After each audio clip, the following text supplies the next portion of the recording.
Okay. So Shabbat Shalom, everybody. We are going to begin with the blessing for studying Torah. And here we are. Baruch atah Adonai Eloheinu melech haolam asher kitshanu b'mitzvotav v'tzivanu la'asok b'divrei Torah. Blessed are you, Adonai, our God, sovereign of all, who hallows us with mitzvot, commanding us to engage with words of Torah. And it's really engage, like really dig deep. Oh, good morning, Stacy.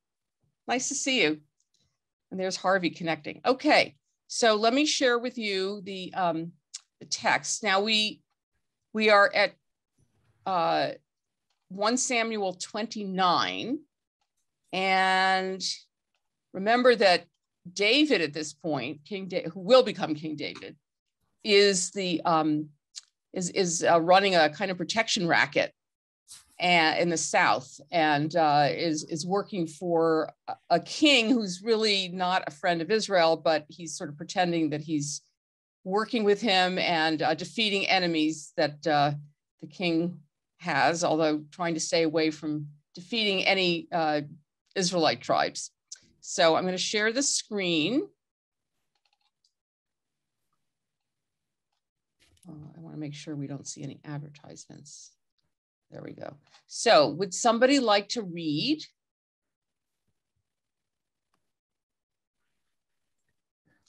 Okay, Sherry, great. You're muted. Thank you. Now the Philistines gathered all their forces at Aphek, while the Israelites were encamped at the fountain that is in Jezreel. As the lords of the Philistines were passing on by hundreds and by thousands, and David and his men were passing on in the rear with Ashish, the commanders of the Philistines said, "What are these Hebrews doing here?" Ashish said to the commanders of the Philistines, "Is this not David, the servant of King Saul of Israel, who has been with me now for days and years? Since he deserted to me, I have found no fault in him to this day." But the commanders of the Philistines were angry with him, and the commanders of the Philistines said to him, "Send the man back, so he may return to the place that you have assigned to him. He shall not go down with us to battle, or else he may become an adversary to us in the battle. For how could this fellow reconcile himself to his Lord? Would it not be with the heads of the men here? Is this not David, of whom they sing to one another in dances? Saul has killed his thousands and David his 10,000s. Okay, let's just stop for one moment just so I can get everybody situated. Remember David, he's in the South. He has had to flee because Saul keeps trying to kill him. And Ashish is the guy under whom he is now serving, or at least ostensibly. And the Philistines are the enemies of both Ashish and the Israelites. And the first encounter that the Israelites had with the Philistines was at this place, Aphek. So this is sort of a symmetrical thing going on here. So now there's another battle going on with the Philistines. Now the Philistines recognize David. Remember, David killed their big giant Goliath. So they're saying, "Hey, what are you doing with this guy? You know, he's not okay." And Ashish says, "No, he's been perfectly honest with me," which we know is not true, because if you remember from last time, what David did was he killed some Amalekites who are enemies of both. So that was cool. But he also didn't tell Ashish that he did not kill people from his own tribe of Judah. And, he just sort of left it to his imagination. I killed these guys, and by the way, they're all dead. And so now they can't tell you what I really did, which is not to attack your other enemies. And remember, right before this, Saul went to ask of this necromancer, this woman, what's going to be happening, and he's actually getting ready to battle the Philistines as well. And basically what Saul did was he called up Samuel, the prophet, who said, "Hey, watch out, you're going to die." Okay. So that's what's sort of in the background of all of this. So the Philistines are saying to Ashish, "Get rid of this guy, David. He's no good." Okay, please continue. Then Ashish called David and said to him, "The Lord lives, you have been honest, and to me it seems right that you should march out and in with me in the campaign. For I have found nothing wrong in you from the day of your coming to me until today. Nevertheless, the lords do not approve of you. So go back now and go peaceably. Do nothing to displease the lords of the Philistines. David said to Achish, but what have I done? What have you found in your servant from the day I entered your service until now, that I should not go and fight against the enemies of my lord the king? Achish replied to David, I know that you are as blameless in my sight as an angel of God. Nevertheless, the commanders of the Philistines have said, he shall not go up with us to battle. Now then, rise early in the morning, you and the servants of your Lord who came with you, and go to the place that I appointed for you. As for the evil report, do not take it to heart, for you have done well before me. Start early in the morning and leave as soon as you have light. So David set out with his men early in the morning to return to the land of the Philistines. But the Philistines went up to Jezreel. So again, right here, what we see is, David has been very, very clever. He's shown his bona fides to Achish, made him believe that he's really on his side. And this guy saying, you're just totally blameless and these Philistines don't trust you. I don't know what's wrong with them, but you better get out of here. And that's essentially what this chapter is about. Any questions before we go on to the next one? Okay, we're going to go on to the next chapter. And who would like to read? Okay, Christine, please. David avenges the destruction of Ziklag. By the way, those titles are put in by the Christian biblical people. It's not, remember in, in the Torah and in the Tanakh, this is the Tanakh, there aren't verse and chapter numbers. I'm just letting you know, just for that.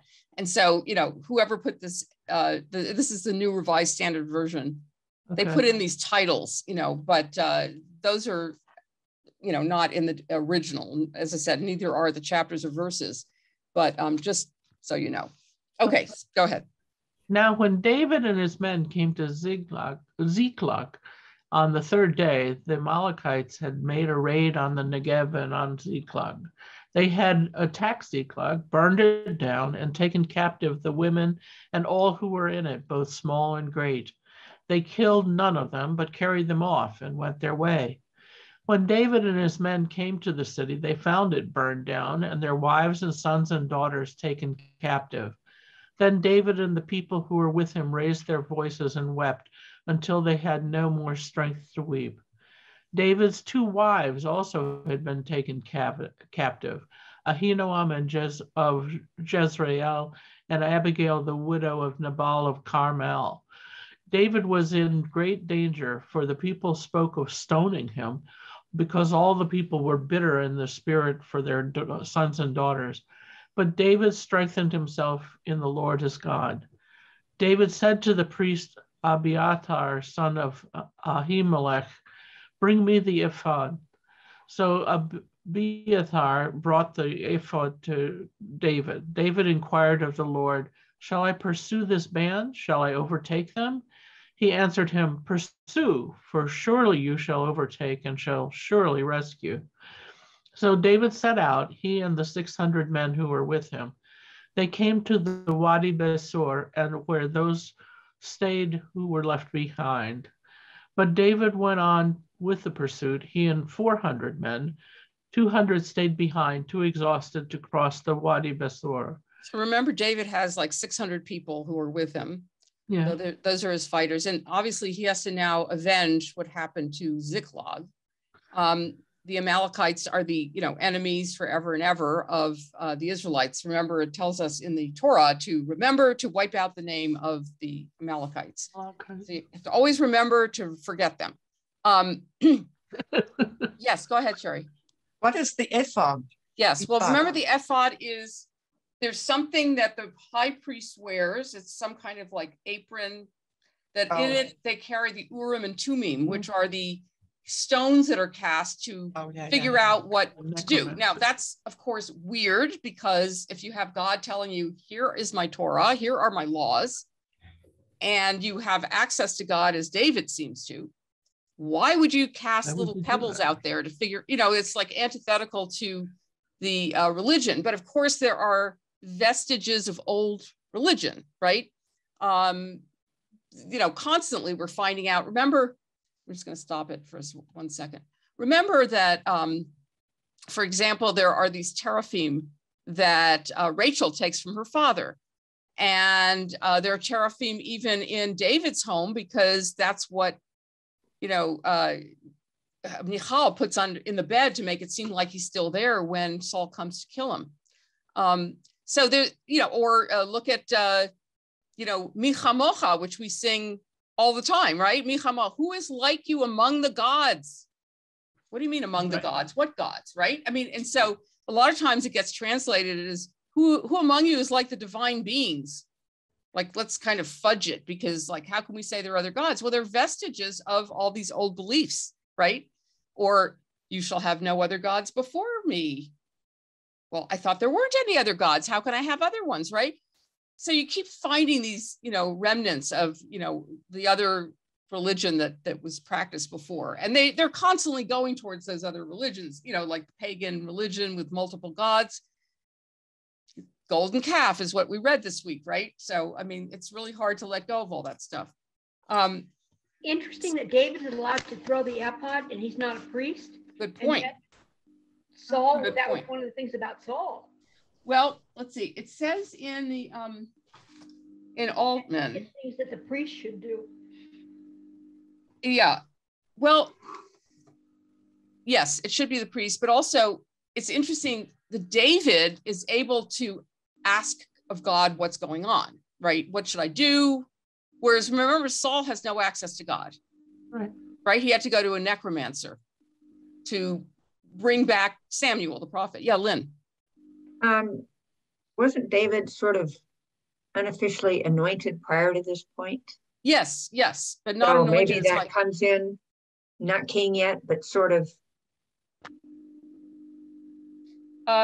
relationship somehow. Well, yeah, no, they have a relationship. The thing is, why would he be throwing the ephod? He's not the priest. Even if he's anointed king, he's not anointed high priest. That's been a separate office. But yeah, he's definitely been anointed, but he is not king yet, and it's going to take him a while to become the king of all of Israel, as you'll see. There's going to be a civil war for 7 years. Yeah, Felice, sorry. I'm sort of. We're in chapter 30. The Philistines, the valley of I forgot, Elah. Yeah.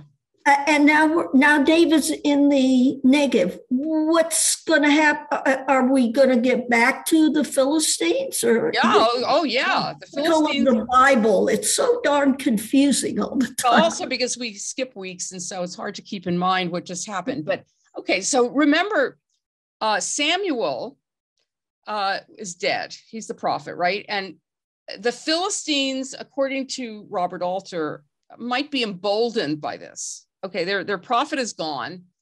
And so now we could probably attack these guys and probably, do pretty well because they don't have their prophet right now. And maybe that means that God's favor is not with them or something. I don't know what they're thinking.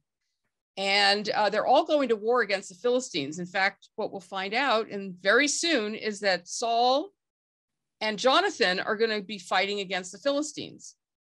And the whole reason, sort of the main reason that the Israelites said they wanted a king is because of the Philistines, okay? Because what happens is the Philistines are advanced technologically, more advanced than the Israelites, and they're a constant threat to the Israelites. And the Israelites, when they're just a confederation of tribes, will band together, a couple of tribes, and fight against them, but they don't have an army, and they're not set up to really win against the Philistines.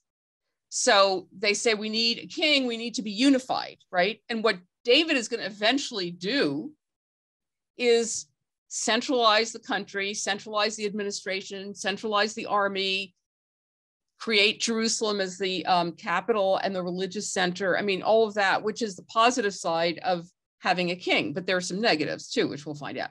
Now you say we're at chapter 30. The book of Samuel there are 2 books, 1 and 2. It used to be 1 book, but I think because things were on scrolls in those days, it was too much to put on one scroll. So it got split into two. Same thing with the Kings. So there's a 1 and a 2 book of Kings. But it's the whole 2 books of Samuel that tells us the story of King David. Now, what's interesting is it's very, very detailed, right? About all the battles and about what David's thinking and about his relationship with his various wives. Was anybody there to record all of that? I mean, particularly you just mentioned that Samuel's dead. So yeah. Why are we calling it the book of Samuel? Well, that's an interesting question. I think because Samuel was the one who sort of inaugurated this whole kingship thing. Why is the next one called the Book of Kings? I mean, I don't know. You know, there are a lot of kings in the next couple of books. But listen, the titles of these various books aren't always indicative of what is in the full content. For example, well, Bamidbar, which is numbers in the Hebrew, is in the wilderness. That makes sense because it's all in the wilderness. And Deuteronomy it's from the Greek, which means second telling. In the Hebrew, it's Devarim, which means words, like these are the words of Moses. But if you look at, for example, the book of Exodus, it's called Shemot in Hebrew. Shemot means names. Because it starts off by giving the names of people who went to Egypt. Well, why is the entire book called names? Exodus seems to make more sense, but that's the Greek, And all the Torah portions are based on one of the first words of the Torah portion. So it doesn't necessarily indicate everything that's coming. It just indicates what it started with. Okay. Okay. You're a student of this. And simplicity is not part of Judaism. That's all I can tell you. But I have to tell you something I thought about yesterday. Biologist wants logic. Oh, no, forget it. It's a different kind. It's a very, very different kind of logic. Very, very different. Okay. But what I was thinking yesterday, that story, you probably all heard the story about this priest who baptized thousands of people over the course of about 20 years. And apparently, instead of saying, I baptize you, he said, we baptize you. And according to the Vatican, this was some terrible transgression. And now all his baptisms have been invalidated, which means all those people are going to hell. So, I'm thinking there must be something else behind this story. However, what I thought was, if they had a Talmudist helping them figure this out, they could find a total workaround, okay? Because for example, there is a concept in Jewish legal terminology called b'diavad, which means after the fact. So for example, you can't use a swimming pool as a mikvah.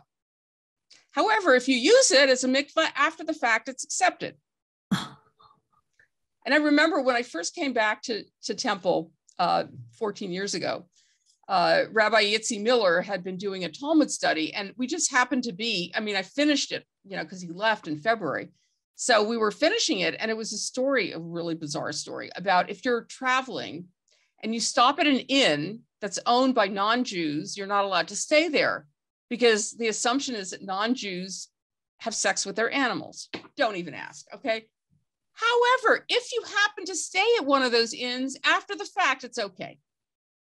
So that would be a perfect concept for these, for this poor priest. After the fact, we'll accept it. You're not supposed to say we, but, So that's the thing. There's, if you look, the eruv, which is, they put like a string around a certain neighborhood because for the Sabbath, you're not allowed to take an object and carry it from the private to the public domain or from the public to the private.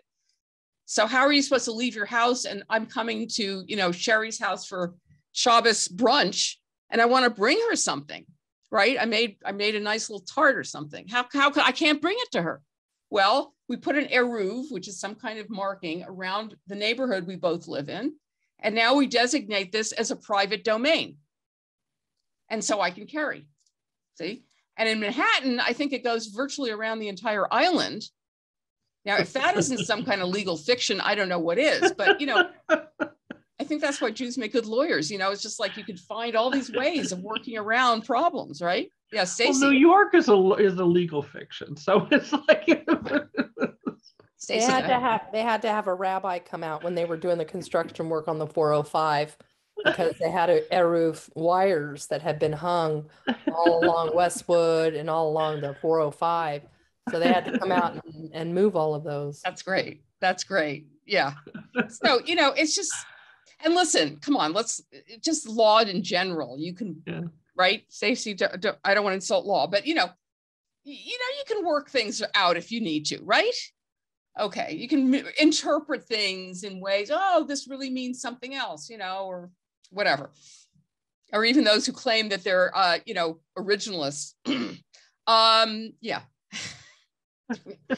So so I'm just thinking this Vatican story, like it doesn't make any sense, but well, isn't there a thing like if nobody else is around, anybody can baptize you? I think there is one of those things. That I don't know, but you better not say we. So. You better not say we. All right. So basically, the situation we're in here is we're about to have a big war with the Philistines. That's really all you need to know. To tell you the truth, very frankly, I mean, the details of battles do not interest me all that much, maybe because I'm not a boy, but, they really don't interest me. But, you got to get through it. Okay, Stacey, go ahead. Sorry, could you fill me in? Jonathan, is that David's son? It's Saul's son. Saul's son. So okay. It's important to remember that. I forgot about that. Okay. Yeah. So I'm glad you asked because I'm sure someone else doesn't know either. Okay, so Jonathan is Saul's son. Now remember, David married Michal, who's Saul's daughter, and he's pals with Jonathan, who is Saul's son. And both Jonathan and Michal lied to their father and helped to save David's life. Okay. And they both love David. And we will see David's feelings, not for Michal. I mean, I don't know if we'll get to that today, but he married her out of convenience because she's the daughter of the king. He doesn't have any feelings for her whatsoever. And remember, he married Abigail, Gail's name. She's a very smart, savvy, politically astute woman. Remember, because Naval, which was her husband, refused to pay the money that David's group of men asked for. And David was about to kill him and all his people. And she said, do not get that blood on your hands, right? You're going to be king. She didn't say it in so many words, but hey, watch out. And by the way, what happens? Her husband drops dead of a heart attack after she gives David and his men a bunch of stuff. Maybe she spiked his drink. We don't know. And guess what? David marries her, gets a smart wife and a lot of money. And then somewhere along the way, he married this other woman too. And you'll see he's going to have a lot of wives pretty soon. Okay. But the main ones are Michal, Abigail, and then we'll see Bathsheba later. Yes, Sandy? Who supposedly wrote these books? What's that? Who knows? Yeah. Who knows? I mean, this is a very, it's a very constructed story, which is why, the only evidence that David existed is that there's some little like coin or something, or some little artifact that they found that said the house of David.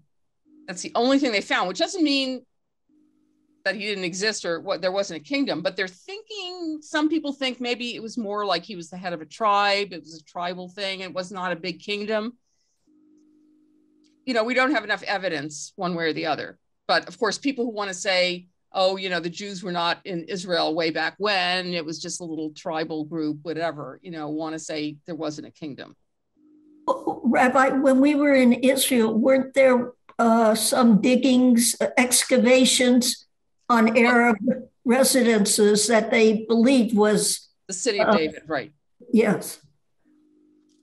Listen, the more, yeah. We also think this book was written by David's, because it's very pro-David. Yeah. He's doing it's well, in some way, maybe it's inner. Yeah.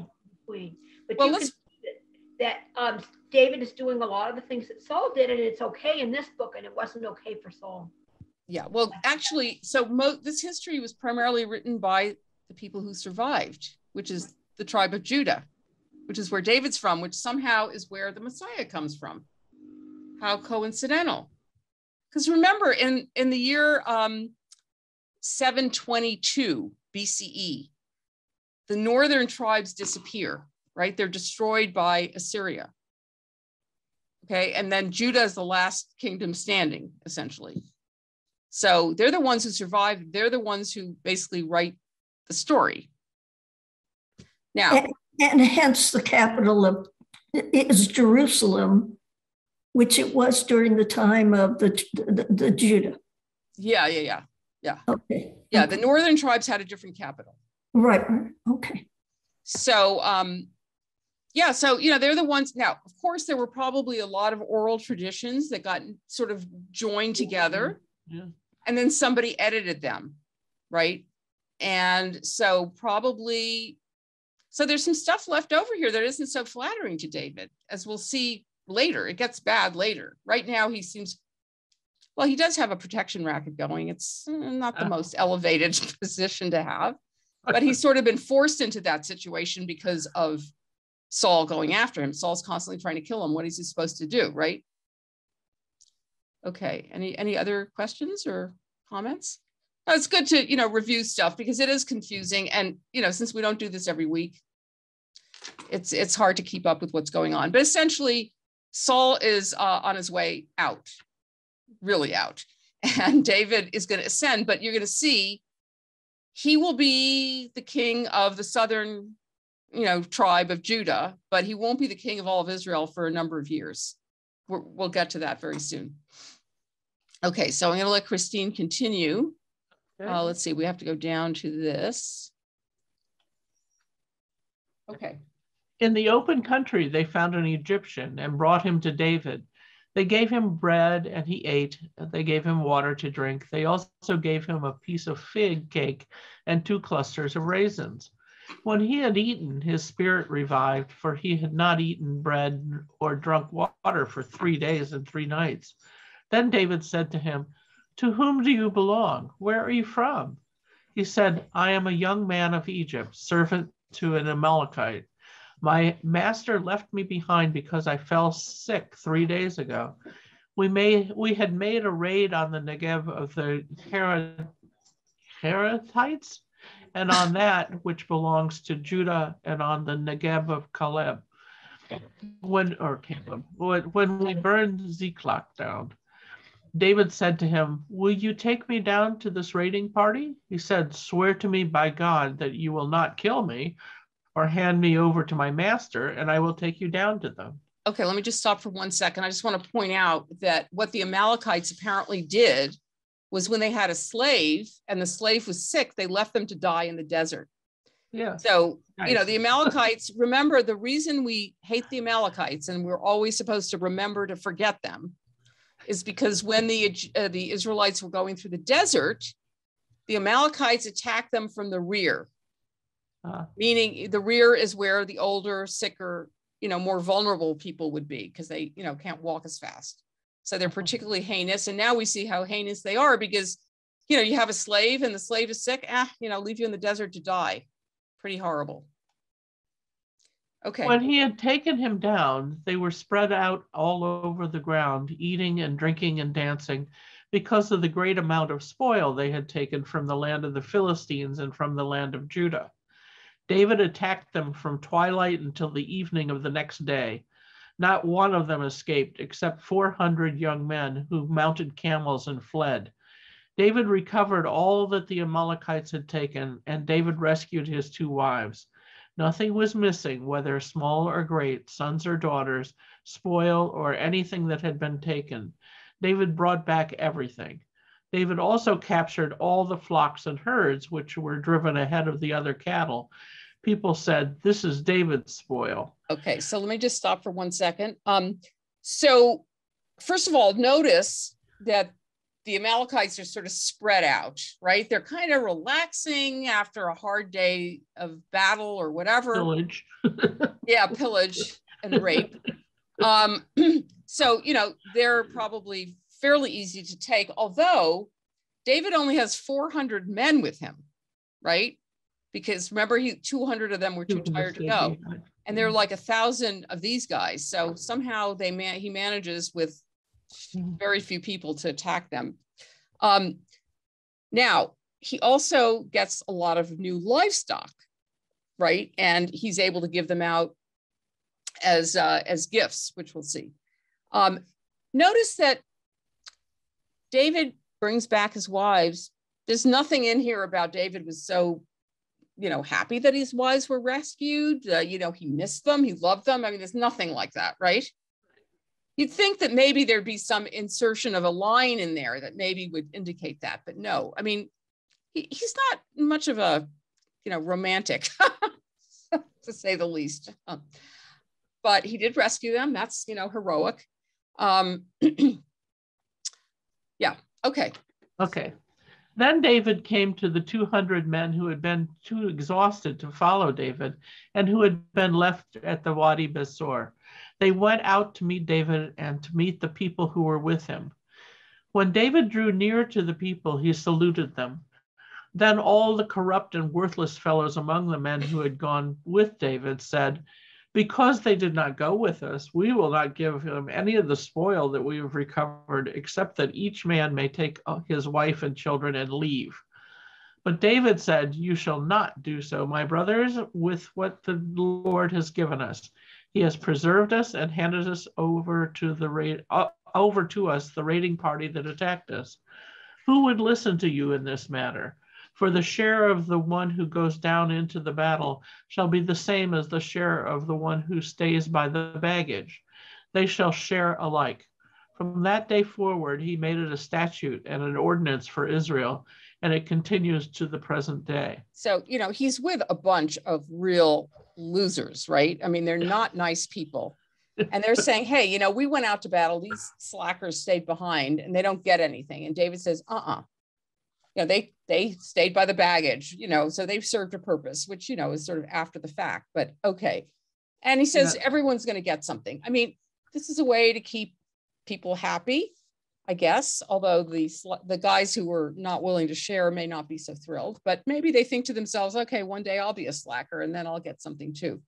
So he's showing himself as a leader and, creating a rule for all time that, everybody gets a share of this, everybody does their part. Some people stay behind with the baggage, some people go out and fight, and nobody should be punished for, not doing as much as someone else.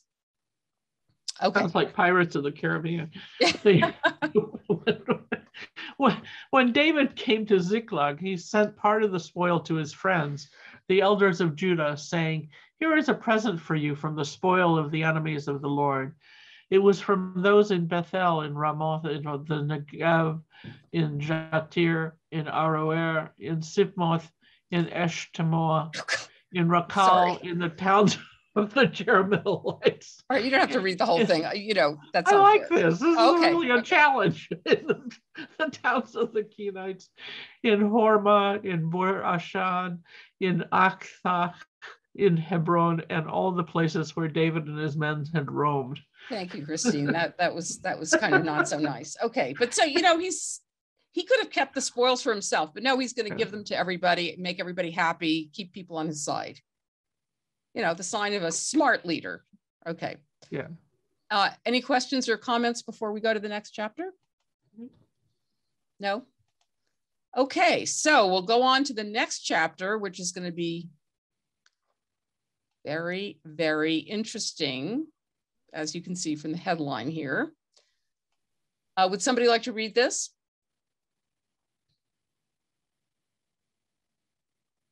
Christine, you want to keep going? Sure. Okay. Now the Philistines fought against Israel, and the men of Israel fled before the Philistines, and many fell on Mount Gilboa. The Philistines overtook Saul and his sons, and the Philistines killed Jonathan and Abinadab and Malchishua, the sons of Saul. The battle pressed hard upon Saul. The archers found him, and he was badly wounded by them.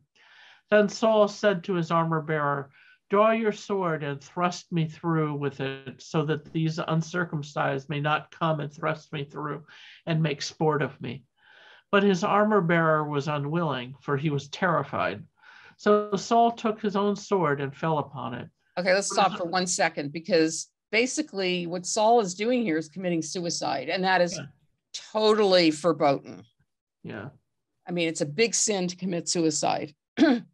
However, the sages of our tradition basically find a way to make it okay. So back to, let's wait. Sorry. No, I just wanted to talk a little bit about the suicide issue, because again, we can't have the king of Israel, whether he's the best king or not, but the first anointed king by Samuel, chosen by God. We can't have that king committing suicide as a terrible transgression. So they have to clean it up. So what they say is that he was going to die anyway. The Philistines were going to kill him. And it's better that he dies this way than by the hands of the Philistines. So they find a way to excuse it, because like in the whole discussion about assisted suicide or whatever, you know, we don't really call it that anymore, compassionate dying or dying with dignity. You know, the Jewish tradition is completely opposed to that. Yeah. And the only thing you can do is not put an obstacle in the way of somebody dying. So for example, I think Rabbi Gamliel, who's a big important rabbi in the Talmud, was very sick. And his students prayed to keep him alive. And so he kept like going to the bathroom and whatever. And his housekeeper realized he was really suffering. But the people were downstairs, his students were praying and praying for him to keep going. So she went on the roof of the house and dropped a big vase or something. So it crashed and it stopped the students from praying. And then he died. So that's okay. Like, you don't want to put an obstacle in the way of somebody dying, but you're not going to help somebody die, whether it's by your own hand or someone else's, you know, assisted suicide. So Saul is an example not of suicide that is, you know, okay. It's just like in his case, in his specific case, it was okay because, you know, he was going to die by the Philistines anyway. That's what I always thought was so strange about the Masada story. Well, that's why, okay, the reason the Masada story was not an important story and was sort of shoved under the rug, and if, for those who don't know what the Masada story is at the end of the rebellion against the Romans, a group of people went to the top of Masada and fought against the Romans for a while until they finally breached the, you know, barriers, and they all committed suicide, supposedly, according to Josephus. The reason that was never a story that was celebrated, talked about, whatever, is because of the suicide. And it was resurrected as an important story, just as the Hanukkah story became an important story because of Zionism. The idea that we're not going to just be little yeshiva buchers sitting, studying Talmud, pale and unable to fight. You know, we're going to be warriors and fight back. And so these were two examples of Jews fighting back. The Masada people. I always thought maybe it was a story Josephus came up because Rome thought it was okay. It was a honorary thing to fall on your sword rather than to fall to the, you know, so maybe he wrote that to make the Jews seem really scary warriors. Yeah, we're not sure. I mean, it was his version of it, and he was essentially working for the Romans at that point. Right. So we don't know exactly, you know, what happened. Nonetheless, the story itself is a story of bravery in the sense that they, you know, they held out till the very last minute. And the Hanukkah story is, you know, the Maccabees fighting against the Greek Empire.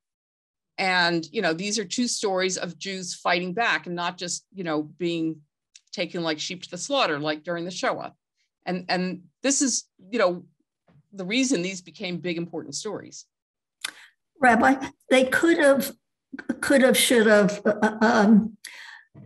Mental illness is connected in my mind with Saul. This could have triggered, he was successful with the Philistines. Nonetheless, he was in depression or at least some kind of mental illness. Maybe I'm projecting for my own family. Well, no, he definitely had something. But I think in this particular case, he's already been wounded and the Philistines are going to kill him. I mean, this was predicted by Samuel. When he went to the necromancer and called up Samuel, Samuel said, "You're going to die." And so, you know, there's this kind of ghoulish thing where he eats food, kind of getting ready for battle, and he's going to be killed. But no, I think this to me is another, a skeptic as I am about all of this in Judaism, that they're justifying killing yourself. Oh, they justify it only in the case of Saul. Only in the case of Saul. I mean, for people that, for example, okay, and I'll answer your question, Harvey, in a minute. So remember the story of Tamar and Judah? Okay, so Judah has 3 sons. Tamar marries the oldest one. He dies. So by the law of the levirate marriage, she then marries the second guy and he dies. So now Judah's saying to himself, I don't think I want to give my 3rd son to this woman because she's like obviously like a black widow killing all her husbands. But he's obligated. So he says, yes, I'm going to give him to you, but he's too young right now, right? And she realizes at some point, oh, he's not going to ever give this guy to me. And she knows that the only way she can function in this particular society is by having a man, whether it's a husband, a father, or a son. She does not have a husband. She does not have a father. She needs a son. So she basically tricks Judah. She disguises herself as a prostitute. And after his own wife dies, he goes to shear sheep, which somehow has some kind of sexual connotation. And he sees her, thinks she's a prostitute, sleeps with her. He doesn't have any cash on hand to pay her. So she says, give me a pledge. So he gives her his sash and his walking stick, which are like very important items in those days. The next day he sends a messenger to pick up his pledge and to bring her a little chicken or whatever, or a lamb. And, oh, Stacy had to leave. Sorry about your dog. So the messenger comes along and says, well, where's this prostitute? I want to get the pledge back. And there's no prostitute. She's gone. Okay. A few months later, Judah finds out that Tamar is pregnant. Well, she's been promised to his son. Therefore, she's committed adultery. And you burn somebody who's committed adultery. And so that's what he decrees on her. Okay. And so she says to him, she pulls out the pledge, which is, the sash and the walking stick and whatever, and says, the man to whom these belong is the father of my baby. And he realizes that it's him. And he says, you are more righteous than I. In other words, I lied to you. I didn't give you the kid, the husband I said I was going to give you. And, you did what you had to do. Now, you would think that the rabbis would turn around and go, wow, what a whore. She goes and sleeps with her father-in-law and, whatever. And she does commit adultery, essentially, because she's promised to this other guy. But that's not what they do. They say she did what she had to do because guess what? King David is going to come from that line. And therefore, she did what she had to do because God wanted King David to come along eventually. And so therefore, she did what she had to do. So they can find ways to make it okay. All right? It's always curious to me that in the discussions of Masada, they never mention the fact that the men killed their wives and children before they committed suicide. It's always about the suicide and not about the murders. Well, there is a law in Judaism that there are 3 reasons for committing suicide that are acceptable. One is idolatry. So you could say, well, the Romans were going to make them become, pagans. So it's okay. But they didn't go there with that particular story. Harvey asked whether or not there's discussion about suicide in the Torah. No. And the prohibition against suicide is really Talmudic. There's no discussion about how it's not acceptable in the Tanakh or the Torah. I just thought that it was like some kind of assumption that also undergirds honor killing and so stuff like that throughout that region. Oh yeah, adultery is another reason. Yeah. Rather than commit adultery. Presumptive adultery. It's murder, idolatry, and adultery. So any of those, you can kill yourself. So actually, in the medieval period during the Crusades, there were a lot of Jews who killed themselves and their families, and that's considered an honoring God. Yeah. See, the Kedushat, Hashem, the sort of holiness of God. You're doing that for that reason. And so that's okay. And the Inquisition. Yeah. Right. So if the Christians are coming after you and trying to force you to turn into a Christian, then it's okay to kill yourself. So there are exceptions, but even without those exceptions, there are ways to make things okay if you want to. Felice is amazed. That's what I'm saying. The Vatican should just talk to some Talmudists about how to make these baptisms okay. Okay, let's go on with the story, because this just goes along with my philosophy that life and whoever writes these things, it's a sitcom. Life is just one great big stage. Yeah.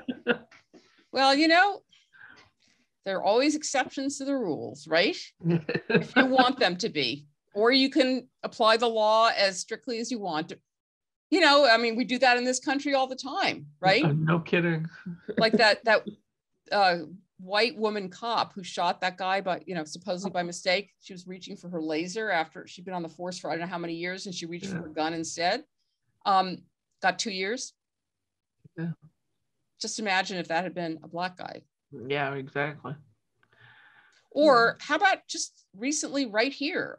There's a guy who got killed by sheriff's deputies. And what happened was he was apparently spitting saliva and blood coming from his mouth or something. So they put like some sort of like a hood on him, and he died. Okay. And the autopsy showed that contributed to his death. But then they claimed, well, it was because he was on amphetamines and all kinds of other things. And the DA has chosen not to prosecute. So different standards for different folks, right? Yeah. All right. So let's go on with what's going to happen here. All right. So we're now, we got to 5. So Saul is now dead. Saul is dead. Okay. When his armor bearer saw that Saul was dead, he also fell upon his sword and died with him. So Saul and his 3 sons and his armor bearer and all his men died together on the same day. When the men of Israel who were on the other side of the valley and those beyond the Jordan saw that the men of Israel had fled and that Saul and his sons were dead, they forsook their towns and fled, and the Philistines came and occupied them. The next day, when the Philistines came to strip the dead, they found Saul and his 3 sons fallen on Mount Gilboa. They cut off his head, stripped off his armor, and sent messengers throughout the land of the Philistines to carry the good news to the houses of their idols and to the people. They put his armor in the temple of Astarte, and they fastened his body to the wall of Bethshan. But when the inhabitants of Jabesh Gilead heard that what the Philistines had done to Saul, all the valiant men set out, traveled all night long, and took the body of Saul and the bodies of his sons from the wall of Bethshan. They came to Jabesh and burned them there. Then they took their bones and buried them under the tamarisk tree in Jabesh and fasted 7 days. So remember, David cut off Goliath's head, and now the Philistines are cutting off Saul's head. Yeah. And they nailed his body to the wall of Bethshan and hung his skull in the temple of Dagon. And you may remember from way back that the Philistines had taken the ark to the temple. And then remember that idol fell over and broke his head and arms. So there's sort of a symmetrical thing going on here, where, when the Israelites were successful, they were able to sort of destroy the idol that was in the temple. Now they've got Saul hanging in there with his head cut off, which is pretty horrible. Rabbi, I thought cremation, the headless bodies were burned. I thought cremation was a no-no in Judaism as well. Yeah, well, that's later. And then remember, we're really not in Judaism here. What we have is the Israelite religion. The Israelites. Yeah. So it's Sacrifices at the temple, the priests in charge. It's only later, once there's a written Torah, and we really become people of the book with interpretation, that a lot of things develop, and that we don't bring sacrifices to the temple. We do other things. We pray, we study, we do acts of loving kindness. So we're really not there yet. So, you know, they did those things in those days. It's not like what we do today, although plenty of people do cremation, but that's not supposed to happen. Okay, so now let's see. Rabbi, yes. The whole cremation thing, isn't that after the Holocaust because of the ovens? No, it's because remember that we're supposed to be resurrected bodily at the end of days. Remember that idea? Even though what happens when you bury somebody in the ground, it's not like their body stays okay. But there's this belief in Judaism that at the end of days, we're going to be bodily resurrected. So you can't burn up the body, right? I know it doesn't make sense, but a lot of things don't make sense, Felice, right? And then the Holocaust added to that, of course, you know, but yeah, you don't want to, you know, mutilating the body is something like cutting off that head is really a bad thing because you don't want to mutilate the body. And you'll see later, and actually even in the story of Purim, when Haman's body is hanging and his sons are hanging, they take them down because you don't, you know, this is God's body, right? God has created you. You can't mutilate it and treat it that way. So having his head cut off is pretty horrible. That's Elohim. I'm sorry. What, Gail? We're made in the image of God. Yes. Yes, we're made in the image of God, and God created us, and we don't have the right to mutilate the body. Well, maybe the burning is something you do for something that's been desecrated. Yeah, I think that might be the case. I'm not sure, you know, a purification kind of thing. But I also wanted to, I looked up in this, I have the sort of more traditional commentary here. So I wanted to see what they said about the burning.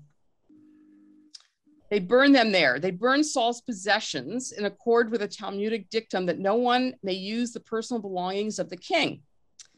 Alternatively, the bodies had become decomposed and infested from exposure. So the people burned the flesh or used chemicals that burned away the flesh, leaving the bones for burial.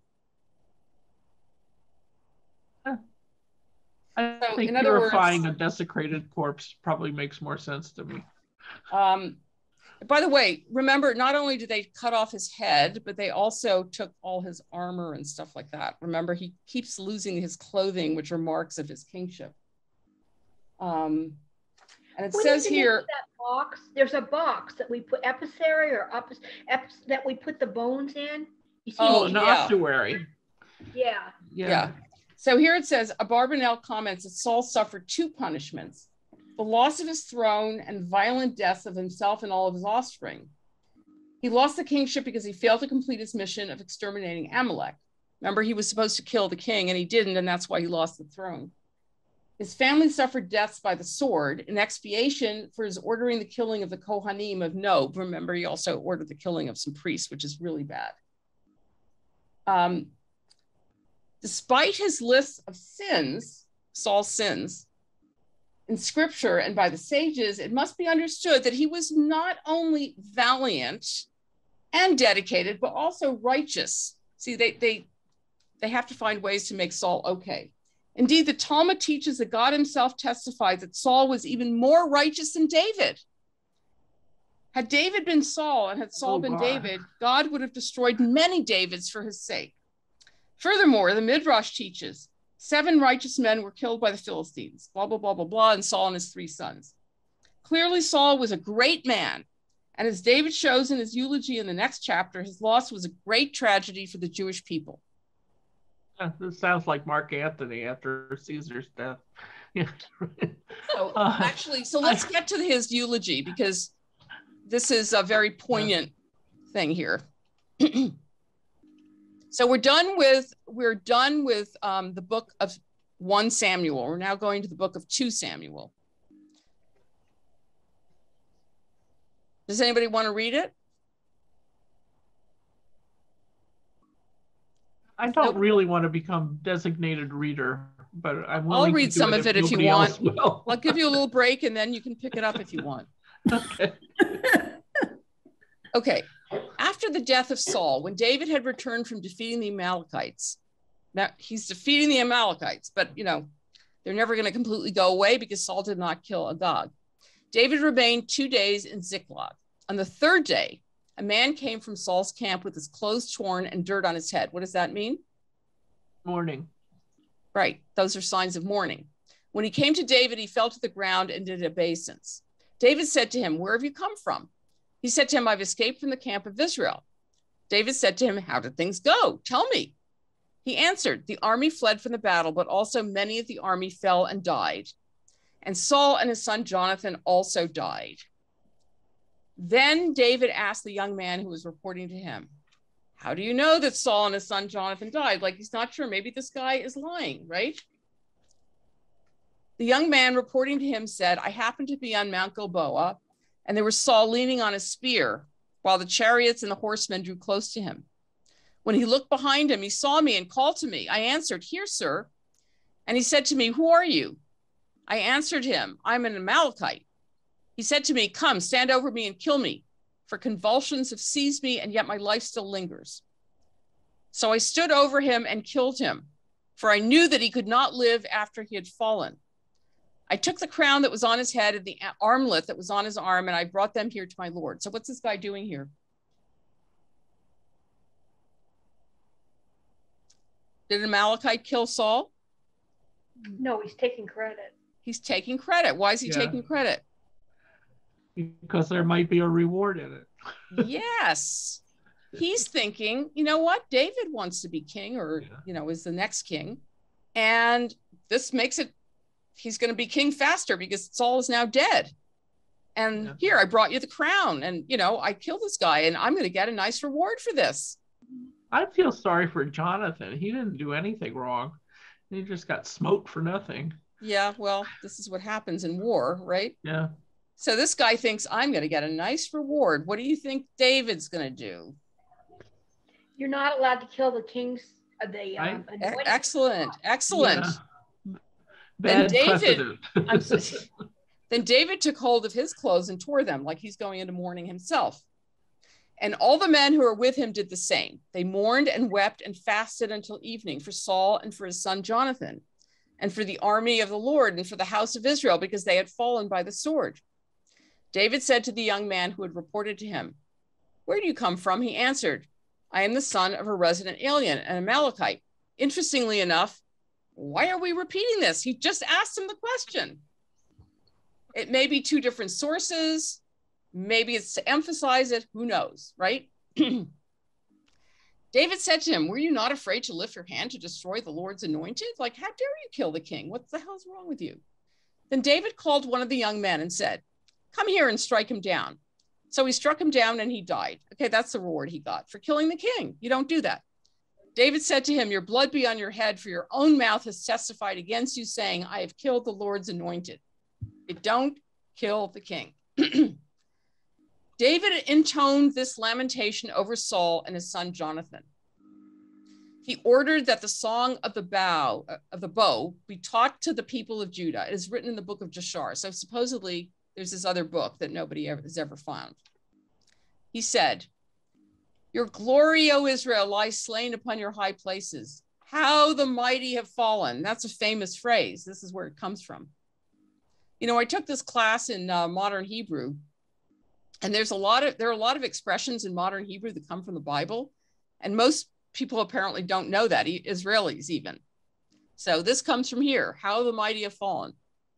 Tell it not in Gath, proclaim it not in the streets of Ashkelon, or the daughters of the Philistines will rejoice. The daughters of the uncircumcised will exult.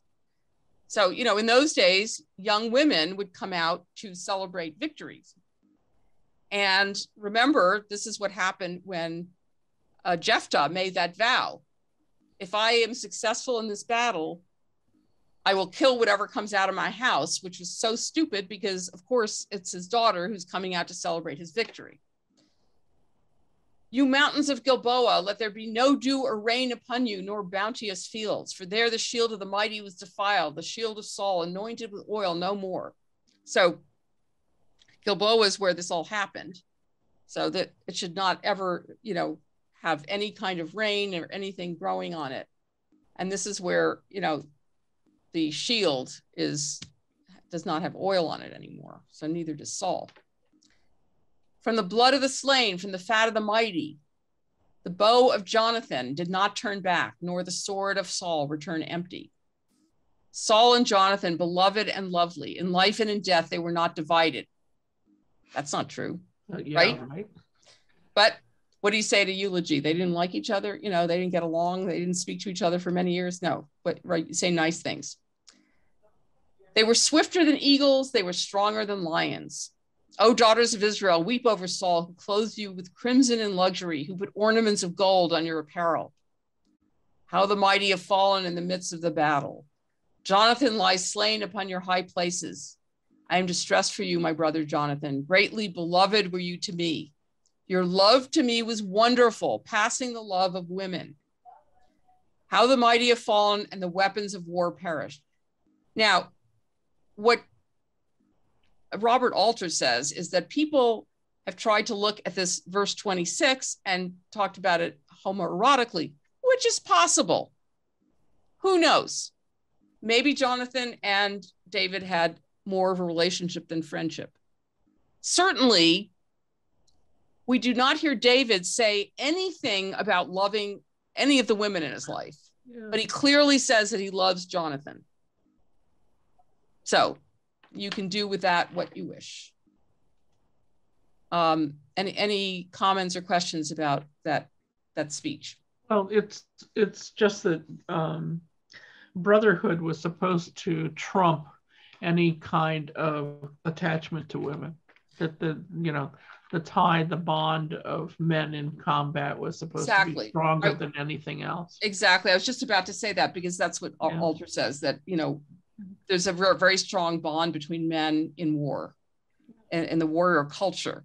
And, really, when you think about the cultures where men and women are separate so much of the time, where are you going to develop your close relationships except with other men or other women, because that's who you hang out with all the time, right? Yeah.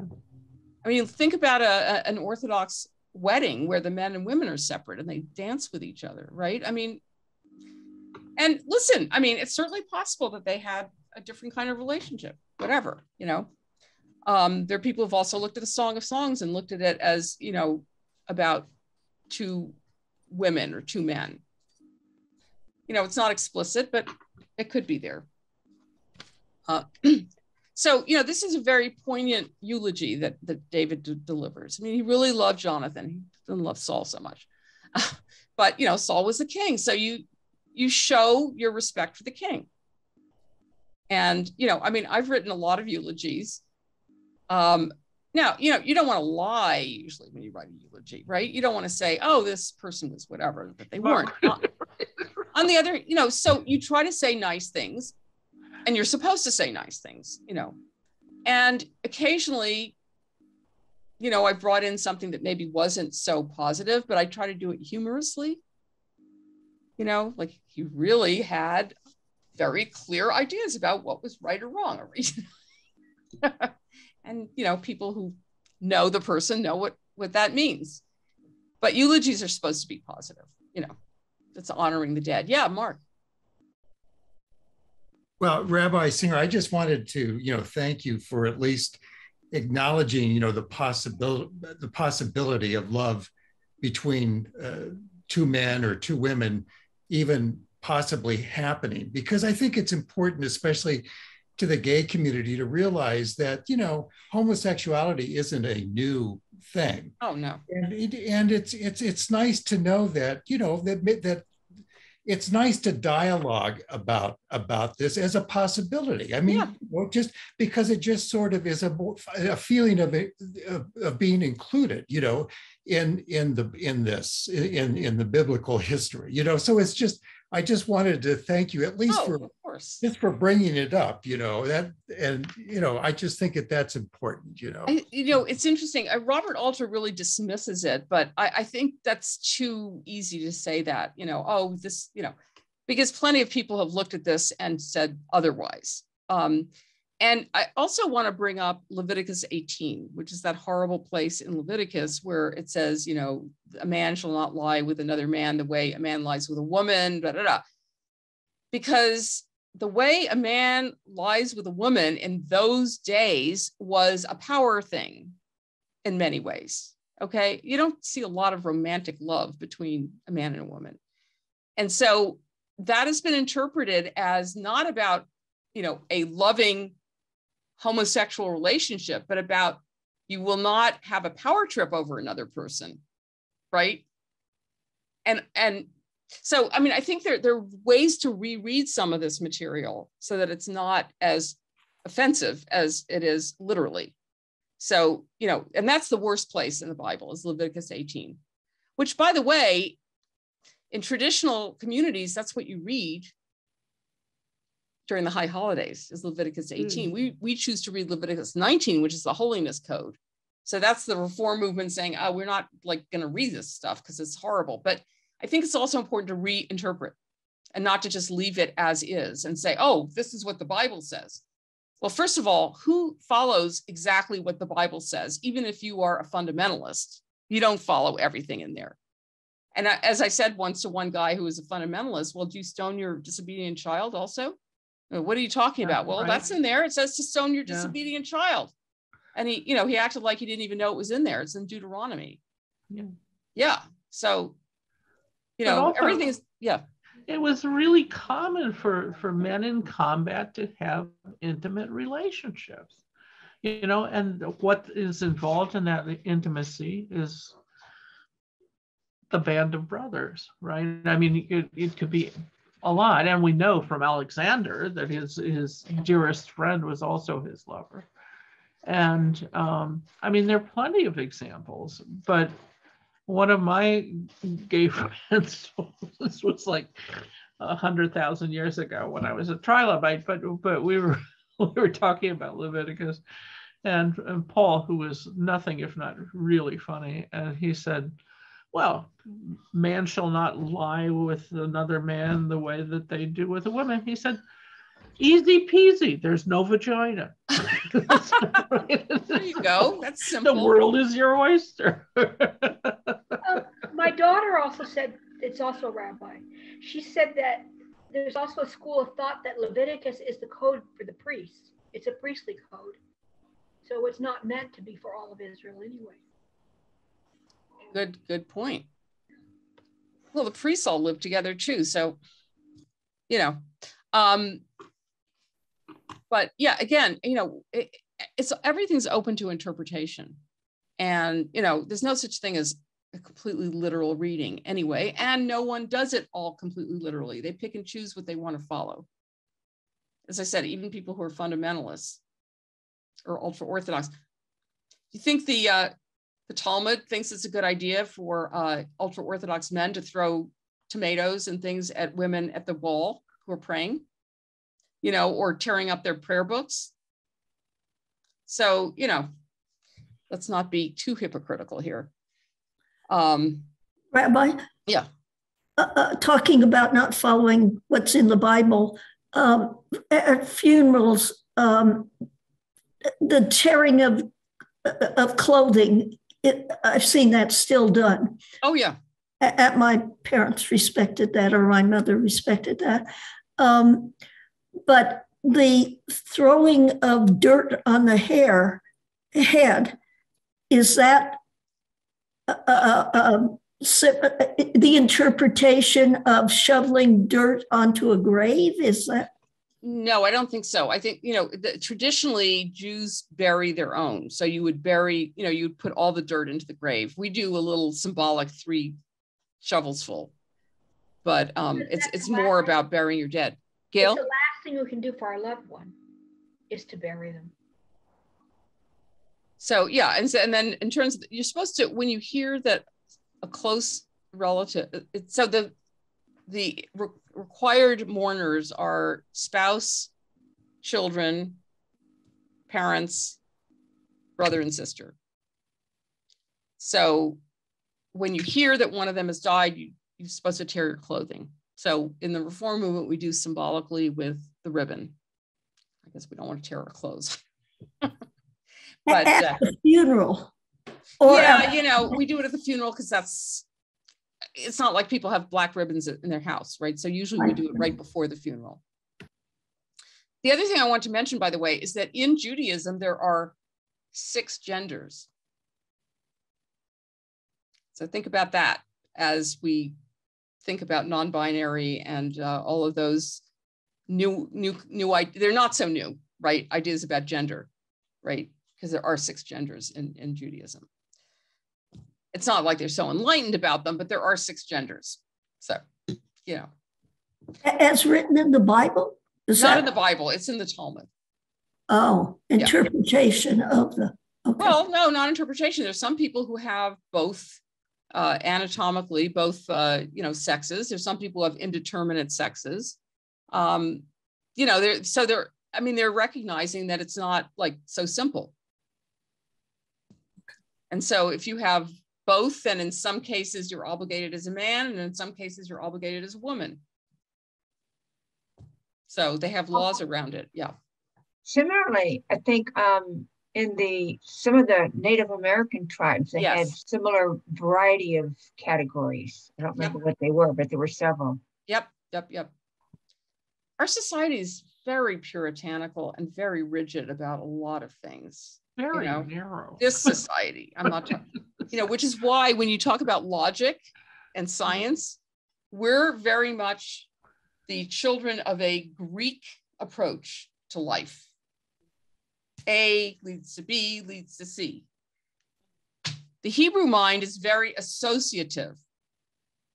A leads to Z, leads to, something. I mean, it's like hypertext in a Talmud. You're reading and as long as we're talking about this, let's go off on a tangent. Now that we're on that tangent, we'll go to another tangent. So when you're looking at the Talmud, you're saying, what are the laws about X? They're not necessarily going to be in the section that you think they're going to be in because it's not organized that way. It's very associative. It is really like being on a page of the web where you have hyperlinks and you can go off in all these different directions. So it's very hard to follow the arguments in the Talmud. You have to really let go of the Greek mind and say, none of this, I'm just going with the flow because it's not going anywhere I think it's going. The other thing is that, I used to teach about multiplicities of gender around different cultures. And one of the things that I always really loved was the notion that it's so bizarre to have a logic that says A cannot be B. I mean, that there's no theorizing or living in ambiguity in this tradition. And everybody lives in ambiguity. Everyone. Are you living? Are you dead? I don't know. It depends on the morning, right? I mean, really, it's like some mornings I'm dead, And so you live in this ambiguous world, but then it's so rigid and binary the way that it has come down to us. It didn't even used to be that way in this tradition. I mean, anyway, but there are like, I don't know, over 30 ways of being intersex, for instance.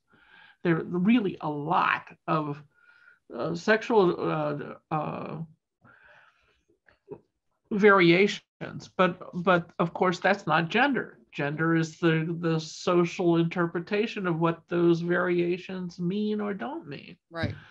So gender is one thing, sexual variation is another. Right. I mean, really, we're living with like lots of different people, right? Absolutely. and different phases of life, Right. That too. All right, let's just go a little further. Let's see if we can go to the next chapter. Okay, here we are. Now, Christine, here's David's going to be anointed king of Judah. All right. After this, David inquired of the Lord, shall I go up into any of the cities of Judah? The Lord said to him, go up. David said, to which shall I go up? He said, to Hebron. So David went up there, along with his 2 wives, Ahinoam of Jezreel and Abigail, the widow of Nabal of Carmel. David brought up the men who were with him, every one with his household, and they settled in the towns of Hebron. Then the people of Judah came, and there they anointed David king over the house of Judah. So he's the king of the southern kingdom. Yeah. When they told David it was the people of Jabesh Gilead who buried Saul, David sent messengers to the people of Jabesh Gilead and said to them, "May you be blessed by the Lord, because you showed this loyalty to Saul your Lord and buried him. Now may the Lord show steadfast love and faithfulness to you, and I too will reward you because you have done this thing. Therefore let your hands be strong and be valiant, for Saul your Lord is dead, and the house of Judah has anointed me king over them." Okay, so let's just stop for 1 second, because he's doing something very shrewd here. The people of Jabesh Gilead are allies of Saul. And so he is rewarding them, complimenting them, very shrewd move, right? And annexing them. What's that? And annexing them. Yeah. All right. Uniting them, and that's good diplomacy. I wish it occurred. Good diplomacy. Today. You don't want people who are Saul's friends to be angry at you or to feel like you've disrespected them. Right. Don't we wish it was occurring today? Oh, yeah. Yeah. But Abner, the son of Ner, commander of Saul's army, had taken Ishbaal, the son of Saul, and brought him over to Mahanaim. They made them king over Gilead, the Asherites, Jezreel, Ephraim, Benjamin, and all over Israel. Ishbaal, Saul's son, was 40 years old when he began to reign over Israel, and he reigned 2 years. But the house of Judah followed David. The time that David was king in Hebron over the house of Judah was 7 years and 6 months. Okay, so let's stop again for a moment. Okay, so Abner is the commander of the army. He's a general. And he takes one of Saul's sons, because there's a guy left over who didn't get killed, makes him king over the northern tribes, basically, and Benjamin. And he makes him king, okay, which means that he's the one in charge. Abner's in charge, okay? The kid is, well, he's 40 years old, but he's being placed by the general. So it shows you that he's not very strong. And there's this dichotomy here. You have him reigning for 2 years and David for 7 years. How do you square that? And so the suggestion is that maybe it took those extra 5 years to consolidate his hold over all of these different tribes, right? That's why he was only king for 2 years, because David's king in the south for 7 years and the other guys, up north. And so how is it that he's only reigning for 2 years? So we're assuming that it took that time for him to get everybody organized under him, or at least Abner probably did that since he's the general. Okay. Abner, son of Ner, and the servants of Ishbaal, son of Saul, went out from Mahanaim to Gibeon. Joab, son of Zeruiah, and the servants of David went out and met them at the pool of Gibeon. One group sat on one side of the pool, while the other sat on the other side of the pool. Abner said to Joab, "Let the young men come forward and have a contest before us." Joab said, "Let them come forward." So they came forward and were counted as they passed by, 12 for Benjamin and Ishbaal, son of Saul, and 12 of the servants of David. Each grasped his opponent by the head and thrust his sword in the opponent's side, so they fell down together. Therefore, that place was called Helkat Hazarim, which is at Gibeon. The battle was very fierce that day, and Abner and the men of Israel were beaten by the servants of David. Okay, so what's happening here is Joab, you may remember, is David's general. He's also his nephew. And when they say let the lads play, these are elite warriors, and they're engaging in representative combat. In other words, instead of having the two armies fight against each other, it's the two groups of young men who will fight. And it's a ritualized combat that they're doing. And as you see here, David's men win. What a surprise. Okay, so now you've got Abner, who's still Saul's general, and we'll see what happens. 3 sons of Zeruiah were there, Joab, Abishai, and Asahel. Okay, Zeruiah is David's sister, and so these are his nephews, these 3 guys. Okay. Now Asahel was as swift of foot as a wild gazelle. Asahel pursued Abner, turning neither to the right nor to the left as he followed him. Then Abner looked back and said, "Is it you, Asahel?" He said, "Yes, it is." Abner said to him, "Turn to your right or to your left and seize one of the young men and take his spoil." But Asahel would not turn away from following him. Abner said again to Asahel, "Turn away from following me. Why should I strike you to the ground? How then could I show my face to your brother Joab?" But he refused to turn away. So Abner struck him in the stomach with the butt of his spear, so that the spear came out at his back. He fell there and died where he lay, and all those who came to the place where Asahel had fallen and died stood still. Okay, so you see what's happening. Abner is Saul's general. Asahel is David's nephew. And, Abner's saying, I'm not going to kill you, just go away, and the guy won't go.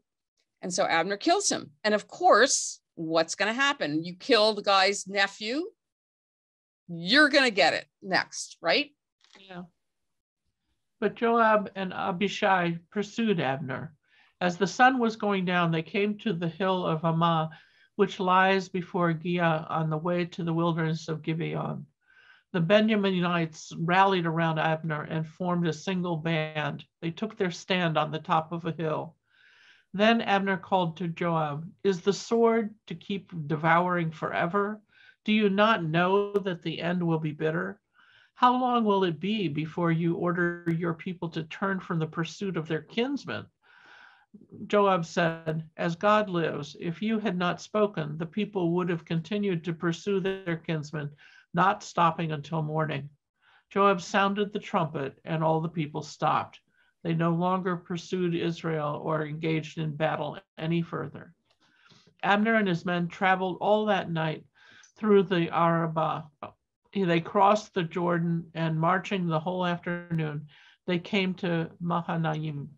Joab returned from the pursuit of Abner, and when he had gathered all the people together, there were missing of David's servants 19 men besides Asahel.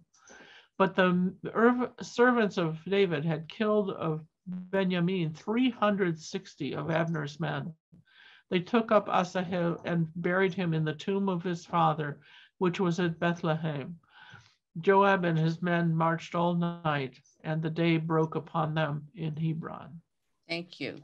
So right now, Joab sort of called a truce, but that's not going to be the end of it, because, you kill somebody's brother, you are going to get killed yourself. You're honor bound to do it, as a matter of fact. Mm-hmm. So that'll be the next chapter. This stuff is pretty bloody. It's a lot of war going on, a lot of killing. It's that's what a lot of the Bible is. I guess you can see where crusades and other kinds of warrior-like, religiously, inspired events come from. Well, state formation is not about a social contract done in peace. It's like dripping in blood. Yeah, it's really pretty sad. It's interesting that, Abigail says, "Don't kill my husband because you're going to have blood on your hands." And yet, look at all the blood that David's going to have to shed to become the king of the whole country. And as a matter of fact, David wants to build the temple, but he's told by God, you can't build the temple because you've got too much blood on your hands. So, I mean, it's different killing your enemies, I guess, than just killing some guy because you want his sheep, but still, blood is blood. But Solomon doesn't have to do the same thing, because Solomon does another way of consolidating his power, which is to marry a lot of wives from different places. So that's another way of keeping the peace. Any final comments or questions? Have a good Shabbat. Have a good weekend, and we'll see you soon. Thank you. Interesting class. Thanks. Sure. Thank you very much. I love this. I love this session. Good. Thank you. Good.